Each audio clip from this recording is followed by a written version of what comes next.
my name's John Cordy and I'm a big Daniel Day-Lewis fan. I think of him as like a Nicolas Cage without the rubbish stuff. A little known fact that he actually was in the Titanic, and you remember at the end, this is a bit of a spoiler, but the Titanic,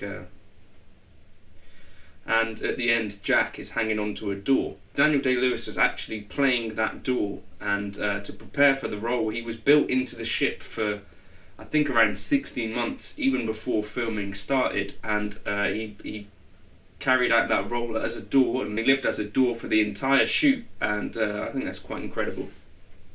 I've been teasing for a while that when we get to 15,000 subscribers I'm going to put on a new hat, and that's still the case, so if you want to like and subscribe, do go ahead. Today's Friday, and it means we talk about chords. I do occasionally play chords. I've had some people ask me if I play rhythm guitar and stuff. I guess you have to if you're going to play real music.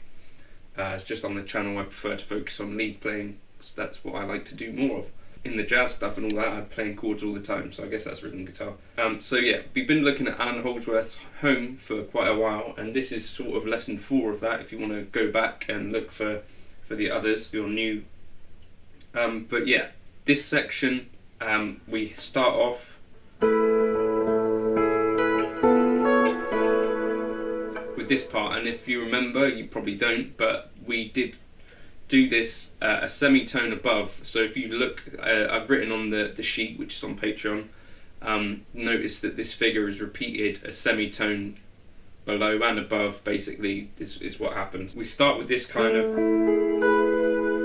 A major 9.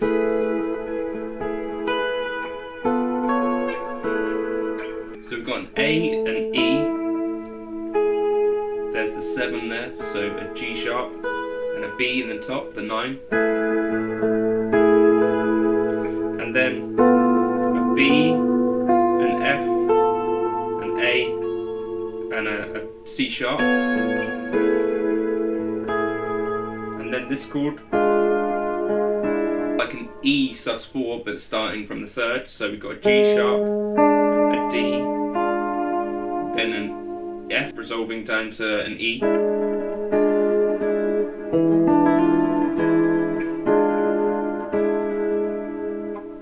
and then we resolve to some new material. So here's a C minor flat 6 kind of thing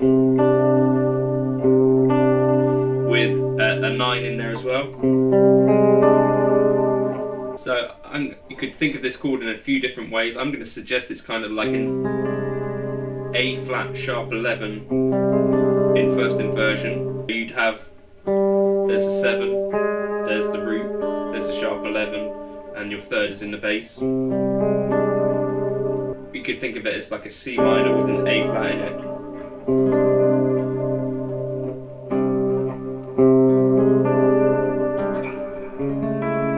And then we're moving things up kind of. So keep your hand in that kind of space, but then move. So you've got a C, a G, an A flat, and a D, and then we're going to move to an A in first inversion. So we've got a C sharp, a G sharp, an A, and an E, and then moving up to this E, B, C sharp, G, which I think of as like a C sharp minor 7 flat 5, and then we're going to resolve that down a semitone to basically an A sharp, a B, an F sharp, and a C sharp in the top. This kind of movement, and then kind of does that underneath.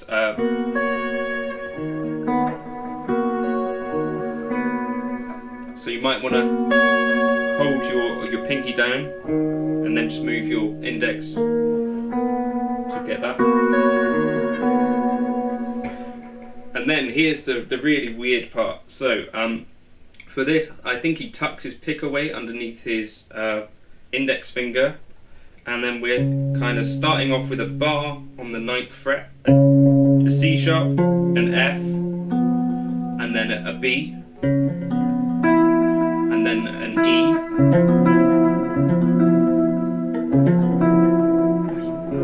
so that's kind of that kind of Hendrix chord.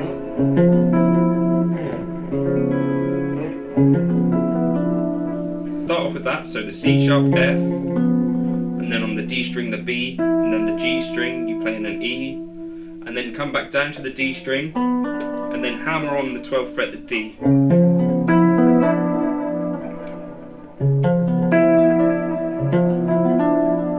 So that's the first bar, and then on the B string we're going to pick a G sharp, hammer on an A sharp, and then play the C sharp on the E string.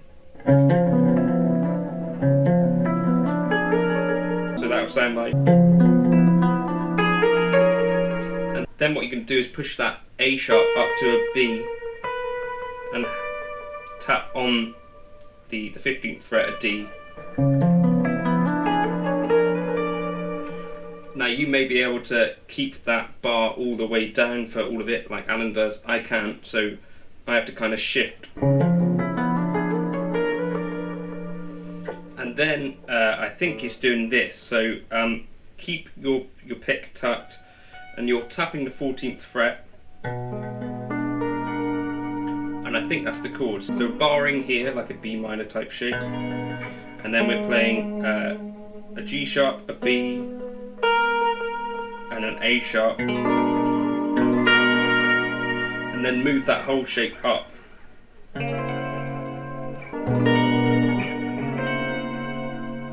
And it's kind of difficult to get that to ring out properly, but I'm going to practice it a bit more.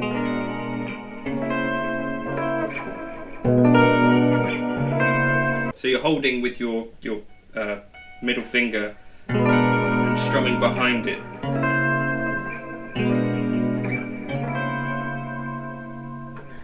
Okay, so that's that really weird section.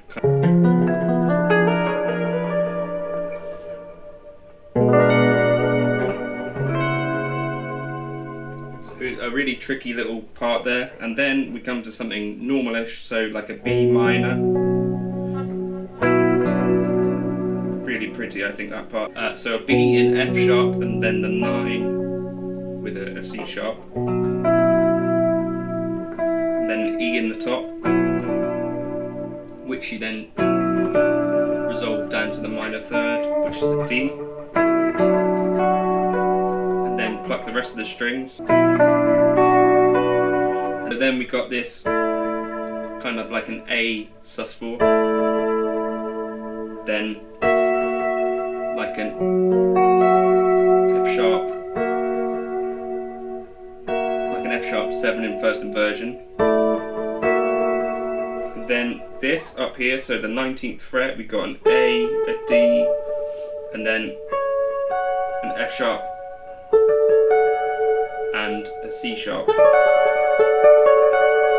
and then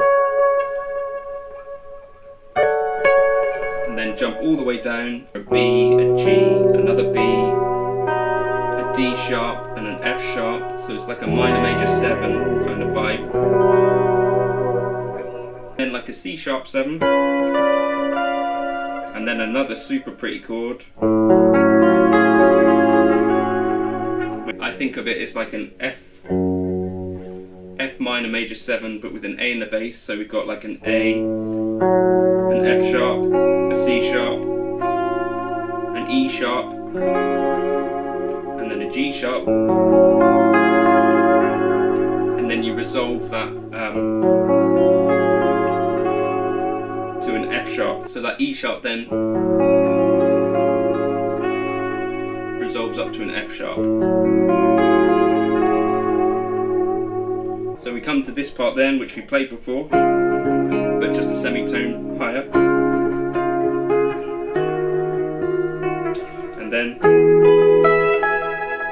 And then this part's slightly different, so we've got a G sharp in the top, and then we've got a triad down here, so an F sharp triad, then a B flat triad, and then an A flat triad. So it should end up sounding something like this.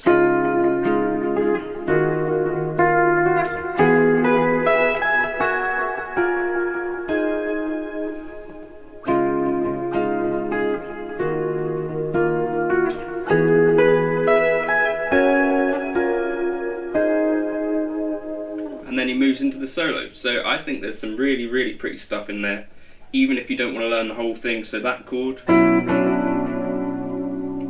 for instance,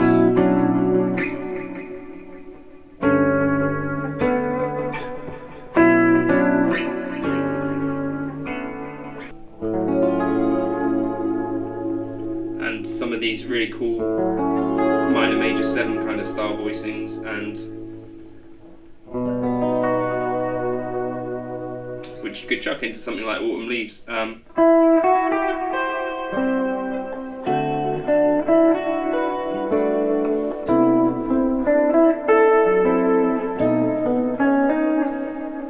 then something like that. So yeah, I think super cool bits there, and I think that's all of the song up till the solo. So I think we'll probably do one more lesson on this, which is like the outro, but I'm finding it really inspiring.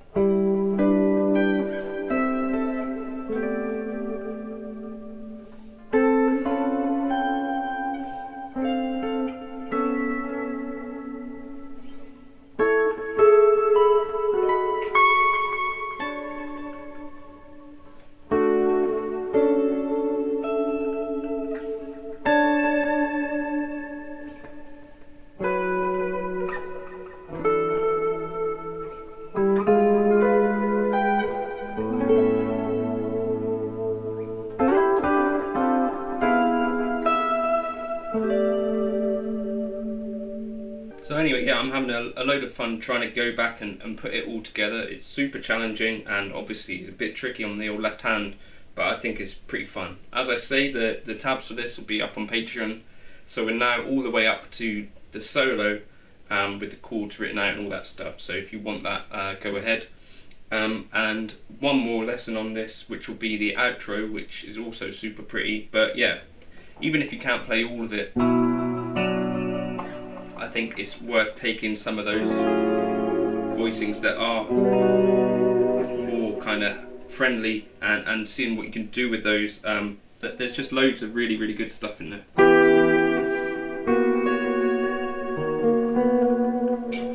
But thank you for stopping by. Cheers.